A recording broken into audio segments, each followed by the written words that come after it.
Section को लेके ही कुछ स्पेशल केसेस में कुछ स्पेशल कर्व्स डिफाइन करते हैं, जिसमें से सबसे पहला हम लोग डिफाइन करते हैं orthogonal curves. Orthogonal curves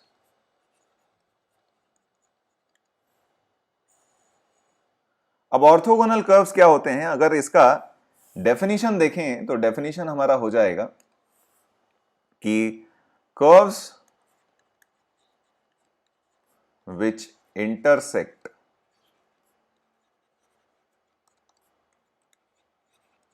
intersect at 90 degrees at all of their point of intersection.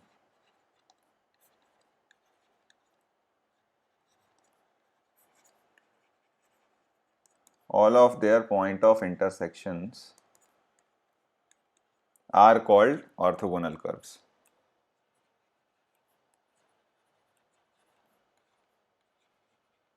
Are called orthogonal curves. यानी कहने का मतलब हम ऐसा कह सकते हैं कि angle of intersection between two curves is π/2 everywhere.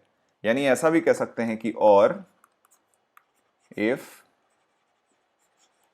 angle of intersection between two curves is π/2 everywhere।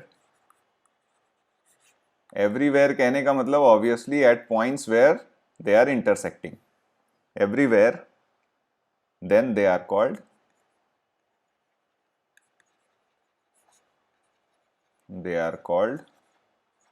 Orthogonal. तो फिर उनको हम क्या कहते हैं?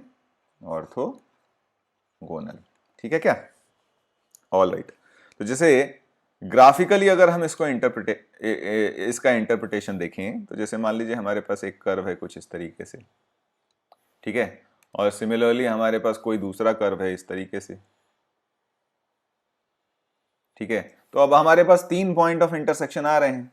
तो जैसे मान लीजिए इस पॉइंट ऑफ इंटरसेक्शन पे भी दोनों कर्व्स के टेंजेंट्स के बीच का एंगल 90 डिग्री हो जाए, इस पॉइंट पे भी दोनों कर्व्स के बीच का एंगल दोनों कर्व्स पे टेंजेंट के बीच का एंगल 90 डिग्री हो जाए, इस कर्व पे भी दोनों कर्व पे जो टेंजेंट्स बन रहे हैं उनके बीच का एंगल क्या हो जाए? 90 डिग्री हो जाए, ठीक है, 90 डिग्री हो जाए।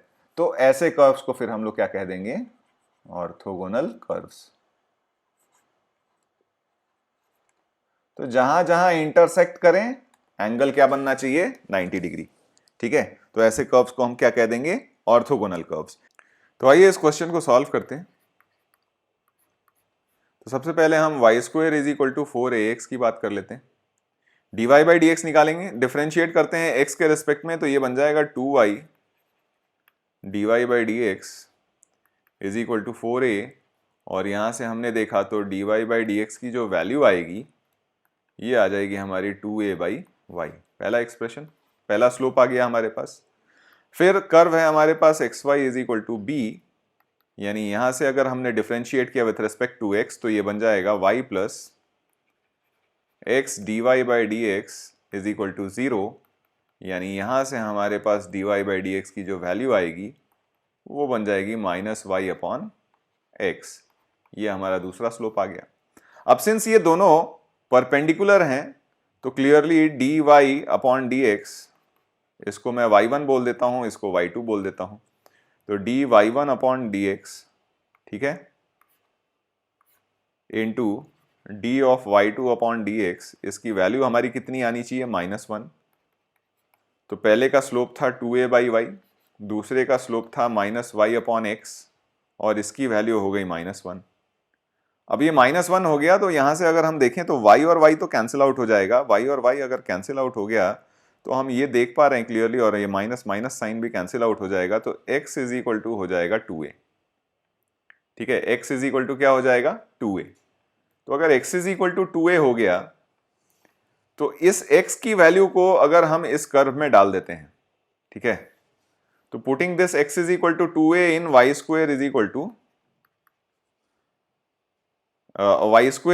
4ax, ठीक है, इसमें हम x की वैल्यू 2a यहाँ पे सब्सटीट्यूट कर देते हैं, तो हमारे पास बन जाएगा y square is equal to 8a square. ठीक है, x के बदले में 2a डाल दिया हमने, तो y स्क्वायर की वैल्यू 8a स्क्वायर बन गई।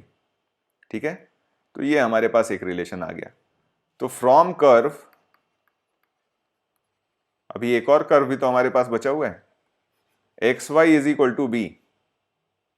ठीक है, X Y is equal to B, दोनों तरफ स्क्वायर कर देते हैं, स्क्वायर कर दीजिए यहां पे, तो ये हो जाएगा X square Y square is equal to B square. अब देखिए एक्स स्क्वायर की वैल्यू कितनी थी, एक्स स्क्वायर की वैल्यू थी 4a स्क्वायर, और वाई स्क्वायर की वैल्यू कितनी थी 8a square, is equal to क्या आ गया बी स्क्वायर। यानी यहां से 32a to the power 4 is equal to B square आ गया। यानी यहां से हम देख सकते हैं कि B square upon A to the power 4 की वैल्यू आ गई 32, और यही हमारा क्या हो जाएगा आंसर। ठीक है, तो नेक्स्ट क्वेश्चन लेते हैं। नेक्स्ट क्वेश्चन ये है हमारे पास कि find the condition for the two curves a1 x square plus b1 y square is equal to 1 and a2 x square plus b2 y square is equal to 1 to intersect orthogonally. ठीक है, तो हमें condition निकालना है। Condition निकालना कहने का मतलब कि एक relation between a1 b1 a2 b2 हमें निकालना है। ठीक है, तो चलिए सबसे पहला कर्व c1 बात कर लेते हैं। c1 है हमारे पास a1 x square plus b1 y square is equal to 1। हमें टेंजेंट निकालना पड़ेगा, तो डिफरेंशिएट करते हैं with respect to x, differentiating with respect to x, तो ये बन जाएगा 2a1x plus 2b1y dy by dx is equal to 0। तो यानी यहां से आपके पास dy बाई dx की जो वैल्यू आ गई वो आ गई माइनस a1x अपॉन b1y। ठीक है, ये आपके dy बाई dx की वैल्यू आ गई। फिर कर्व 2 की बात करते हैं, तो कर्व 2 हमारे पास a2x square plus b2y square is equal to 1 है। तो अगर कर्व 1 और कर्व 2 को कंपेयर करें तो बस a1 की जगह पे a2 और b1 की जगह पे b2 आ गया है, तो डायरेक्टली हम यहाँ पे dy बाई dx लिख सकते हैं, this will be minus a2x square upon a2x upon b2y।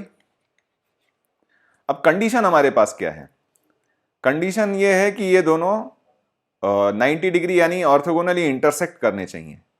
तो क्लियरली इनका जो प्रोडक्ट होना चाहिए कि minus a1x upon b1y and into minus a2x upon b2y, ये जो वैल्यू होनी चाहिए इनका प्रोडक्ट -1 हो जानी चाहिए। तो अगर ये वैल्यू -1 है, तो अगर ध्यान से देखें तो ये बन जाएगा हमारे पास X square by Y square is equal to minus b1 b2 upon a1 a2। ये तो पहला कंडीशन आ गया। ठीक है,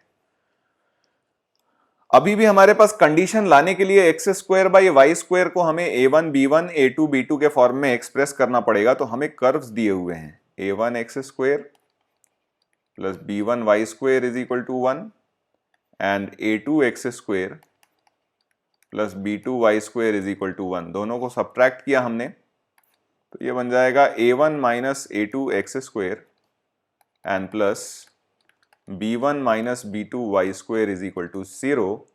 और यहां से हमारे पास X square by Y square की जो वैल्यू आई वो हमारी बन जाएगी minus of b1 minus b2 upon a1 minus a2।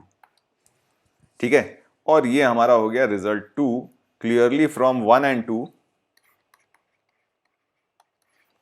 1 और 2 को हम कंपेयर कर देते हैं, तो X square by Y square की वैल्यूज कंपेयर कर देते हैं, तो हमारे पास minus b1 b2 upon a1 a2 is equal to minus of b1 minus b2 upon a1 minus a2 आ गया।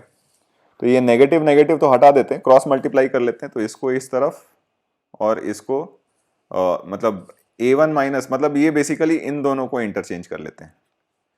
तो ये हमारे पास हो जाएगा a1 minus a2 upon a1 a2 is equal to B1 minus B2 upon B1 B2। ठीक है, simplify किया हमने तो ये बन जाएगा 1/A2 minus 1/A1 is equal to 1/B2 minus 1/B1। ठीक है, 1/B1। तो ये हमारा क्या आ गया, कंडीशन, रिजल्ट आ गया हमारे पास, रिलेशन आ गया ना A1 A2 B1 B2 में। तो यही हमारा क्या हो जाएगा, कंडीशन, और यही हमारा आंसर हो जाएगा।